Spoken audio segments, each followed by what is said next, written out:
मित्रों, ये लोकपाल बिल लेके आने वाले लोग हैं।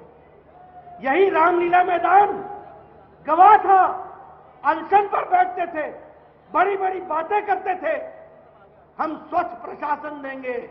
ऐसा स्वच्छ प्रशासन दिया, ऐसा स्वच्छ प्रशासन दिया कि जो अस्वच्छ प्रशासन वाले भी थे वो भी शर्मा गए, वो भी शर्मा गए।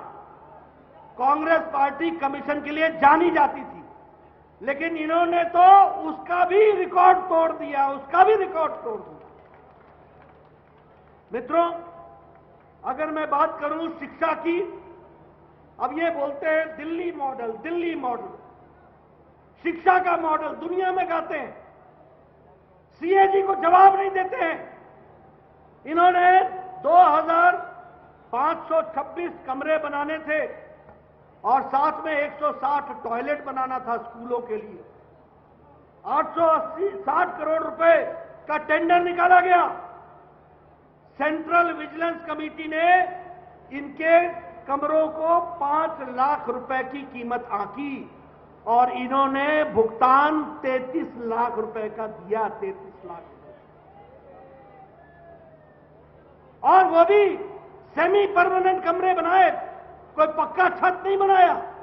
और ये मैं नहीं कह रहा हूं, ये जेपी नड्डा का आरोप नहीं है, ये भारतीय जनता पार्टी का आरोप नहीं है, ये सेंट्रल विजिलेंस कमीशन का ये ऑब्जर्वेशन है, इसको हमको समझना होगा।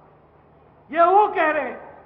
उसी तरीके से आज 745 स्कूलों में प्रिंसिपल नहीं है, 70% स्कूल में साइंस और कॉमर्स नहीं है। ये कहते हैं हम गरीब बच्चों को डॉक्टर बनाएंगे, गरीब बच्चों को डॉक्टर बनाएंगे। केजरीवाल जी, झूठ बोलना, लोगों को बरगलाना, गलत बातों को रख करके समाज में एक तरीके से गलत आंकड़े पेश करना, ये आपकी फितरत बन गई है। रहने देनी है क्या? मित्रों, ऐसी सरकार को लॉक, स्टॉक एंड बैरल छुट्टी करने की आवश्यकता है, इनको घर बैठाने की आवश्यकता है।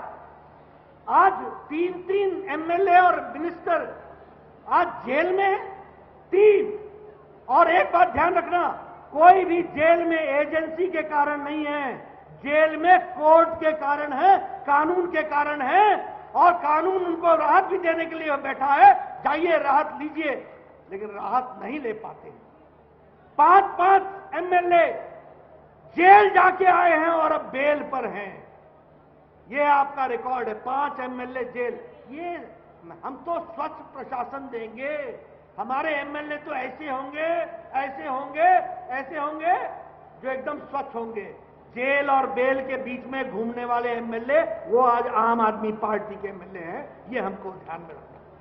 मित्रों, मैं बहुत लंबी कहानी आपके सामने रख सकता हूं मैं, लेकिन आपसे जरूर एक बात कहना चाहता हूं कि अब जल बोर्ड की निगम की बात ले लो। 535 करोड़ के लाभ हमें था, आज सैकड़ों करोड़ के घाटे में है, और वहां भी ऑडिट रिपोर्ट के लिए 58,000 करोड़ रुपए का ऑडिट नहीं हुआ है। और सीएजी ने 17 चिट्ठियां लिखी हैं, 17 चिट्ठियां लिखी हैं कि आप 58,000 करोड़ रुपए का जल विद्युत निगम में ऑडिट कराओ, वह ऑडिट नहीं हो रहा है। यह है आपका ट्रैक रिकॉर्ड। मित्रों, ऐसी भ्रष्टाचारी सरकार को हमें छुट्टी देनी है, और आने वाले समय में बताइए, हम उत्सव मनाएंगे ना? हम आगे विजय होंगे, पूरी ताकत से लगेंगे। मित्रों, यह दिल्ली के कार्यकर्ताओं की जिम्मेवारी है, और जिसके पास इतनी बड़ी ताकत जो आज मैं अपने सामने देख रहा हूं पंच परमेश्वर के रूप में, ये लोग, ये कार्यकर्ता जब ठान लेते हैं तो उस ठानने को पूरा करके हटते हैं, ये मेरा विश्वास है। इसलिए मित्रों, मैं ये आपसे निवेदन करने आया हूं, पंच परमेश्वर को मैं आह्वान करने आया हूं कि ऐसी भ्रष्ट सरकार को दिल्ली में रहने नहीं देना है। आने वाले एमसीडी के चुनाव में इनको शिकस्त देंगे, और उसके बाद आने वाले विधानसभा चुनाव में भी इनको शिकस्त देकर के या भारतीय जनता पार्टी को स्थापित करेंगे।